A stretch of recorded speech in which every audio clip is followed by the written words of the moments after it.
Um alerta importante: o sistema educacional brasileiro sofre e se preocupa com a evasão escolar no período pós-pandemia.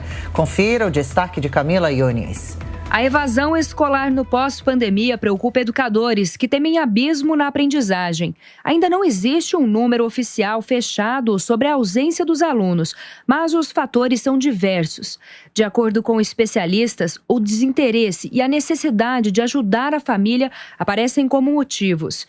A ex-secretária de Educação Básica do MEC, diretora do Instituto Reúna, Kátia Smolli, se diz preocupada com a evasão.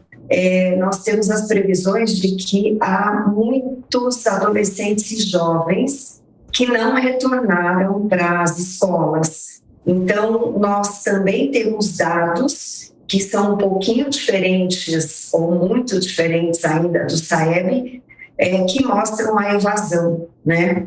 Períodos de grande distanciamento da escola, por exemplo, uma greve prolongada.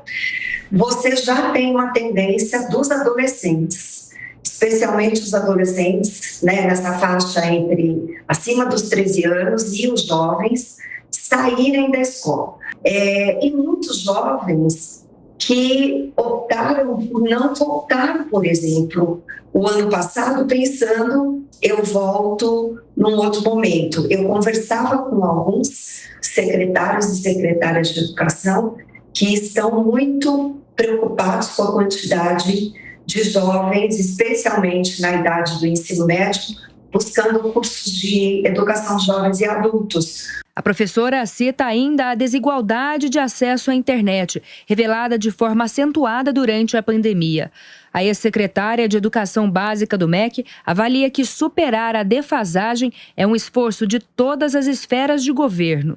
Língua portuguesa e matemática tiveram quedas muito acentuadas. Não vai ser tarefa para poucos. Não adianta ficar brigando qual é o modelo melhor de alfabetização. A questão é a gente juntar os melhores esforços para fazer uma alfabetização coordenada, para ajustar os projetos do governo federal, dos estados, dos municípios, juntar a força parlamentar, né? Os parlamentares também têm que assumir muito a responsabilidade que eles têm por uma educação melhor nesses países, né? No nosso país, até chegando lá as famílias, a comunidade. A ex-secretária de Educação Básica do MEC lembra que a defasagem é desigual pelo Brasil. Kátia Smolli, do Instituto Reúna, destaca que as revisões em português e matemática devem ser prioridade. Pois é, a educação é sempre um desafio. Roberto Mota, essa questão da evasão escolar, as pessoas, as crianças, as adolescentes que não voltam para a escola, não voltaram até agora porque tem que ajudar a família. Esse é um desafio para as autoridades do Ministério da Educação e também para as prefeituras dos estados. Isso, Tiago, não é preciso nem consultar especialistas para entender o que está acontecendo. Isso é a óbvia e direta consequência do fechamento das escolas durante a pandemia, que foi, na minha opinião, o maior crime cometido durante esse período. Foi uma decisão ideológica com motivações políticas e sindicais. Muita gente avisou, eu inclusive, quais seriam as consequências. Elas estão acontecendo agora. Os políticos brasileiros têm obsessão em falar sobre educação, mas a maioria deles aplaudiu o fechamento das escolas e agora está todo mundo espantado com a evasão escolar, né? Então a gente tem que dizer para eles, essa conta é de vocês, foram vocês que fecharam as escolas.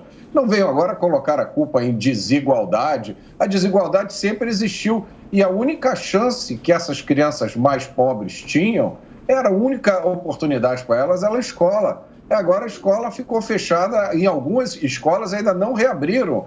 Isso não é uma questão de gestão, isso não é questão de política pública, isso é uma questão de sensatez, que foi a primeira coisa que foi abandonada por essa turma. Amanda, como correr atrás desse prejuízo, hein? Desse branco durante um período de estudo e também trazer as crianças, essas que estão com resistência em voltar para dentro das escolas? Isso pode trazer muitas consequências, né? Quem vai se responsabilizar no país por esse gap da educação? Pois é, Adriana, é uma boa pergunta. Eu acho que com política pública eficiente, é dessa forma que você vai combater a evasão escolar e é dessa forma que você vai tentar dar uma resposta minimamente eficaz para esse apagão que houve na educação. E nesse sentido eu concordo com o Mota. Eu acho que um dos grandes erros dessa pandemia foi deixar as escolas durante tanto tempo fechadas no Brasil. Uma média de fechamento muito superior a outras economias, a outros países mais desenvolvidos que passaram por momentos muito graves da pandemia, mas escolheram lidar com a educação e com as suas crianças de outra forma. O Brasil não encontrou uma forma racional de lidar com esse distanciamento das crianças das escolas. E pelo fato de termos uma desigualdade, uma distância social tão grande, as crianças de escolas privadas, de escolas particulares, ainda conseguiram minimamente acompanhar de forma remota, com ensino remoto. Já as crianças de escolas públicas ficaram completamente abandonadas durante todo esse período. E o mais triste, Adriana, é saber que uma política pública para a educação não é um dos temas principais dessa eleição. Muito pelo contrário, se a gente vê a educação ser discutida, no máximo é no âmbito estadual, das eleições estaduais.